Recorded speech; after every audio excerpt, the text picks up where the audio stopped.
Good afternoon everyone, তোমরা সকলে কেমন আছো?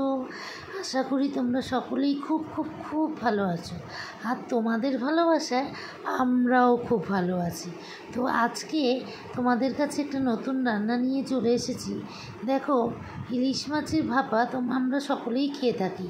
তো বেশিরভাগ মানুষ আছে যারা টিফিন বক্সে করে, হয়তো অনেক মানুষ টিফিন বক্সে করতে ইচ্ছা করে না তাদের।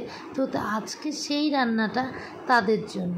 তো যাদের টিফিন বক্সে ভাপা করতে ইচ্ছা করে না, তারা কড়াইয়ে তোমরা ইলিশের ভাপা করে নিতে পারো। দেখো, আমি কড়াইটাকে খুব সুন্দর গরম করে নিয়েছি। এরপরে তেল গরম করে নিলাম, তো জিরা ফোড়ন দিয়ে দিলাম। দেখো, জিরাটাকে খুব সুন্দরভাবে ভেজে নিলাম। যতক্ষণ না সেন্ট না বেরোচ্ছে ততক্ষণ আমি অন্য কিছু দেবো না। তো যাই হোক, আস্তে আস্তে আমার জিরাটা দেখো ভাজা হচ্ছে, লাল লাল হয়ে এসেছে। এখন আমি তো জিরাটা যখন দেখব যে মানে একটা সুন্দর গন্ধ বেরিয়েছে, তো তখন আমি একটু শুকনো লঙ্কা আর তেজপাতা দিয়ে দেব। তো এগুলিও একটু নেড়ে চেড়ে নিলাম।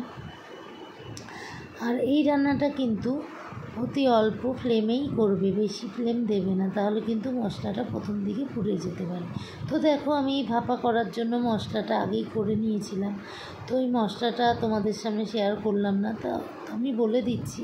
তো অল্প পরিমাণ জিরে নিয়েছি, আর অল্প একটু সাদা সর্ষে এবং কালো সর্ষে এবং লঙ্কা দিয়ে সুন্দরভাবে একটা পেস্ট বানিয়ে নিয়েছি।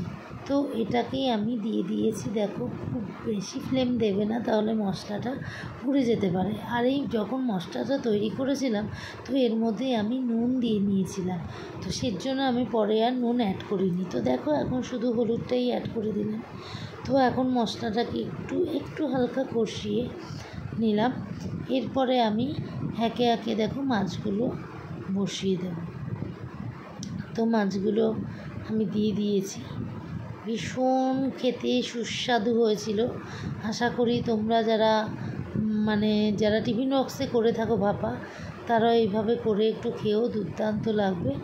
তো এইবার আমি বাটি ধোয়া জলটা দিয়ে দিলাম। আসলে যে বাটিতে মশলা বেটেছি, সেই বাটি ধোয়া জলটা দিলে পরে রান্নার স্বাদ আরও দ্বিগুণ বেড়ে যায়।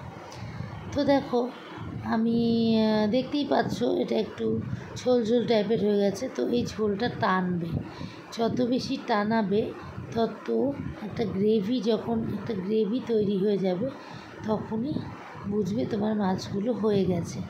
তো যাই হোক, এখন আমি একটা ঢাকা দিয়ে দেব। তো এরপরে দেখো, আমার মাছগুলি মোটামুটি হয়েই এসছে অনেকটা। তো তাতে আমি কিছু কাঁচা লঙ্কা চিড়ে রেখেছিলাম, সেটাও অ্যাড করে দিয়েছি। তো দেখো, প্রায়ই হয়ে গেছে আমার, জলটাও টেনে এসছে, পুরোটাই জল টেনে আসবে, শুধু মশলাগুলো থাকবে।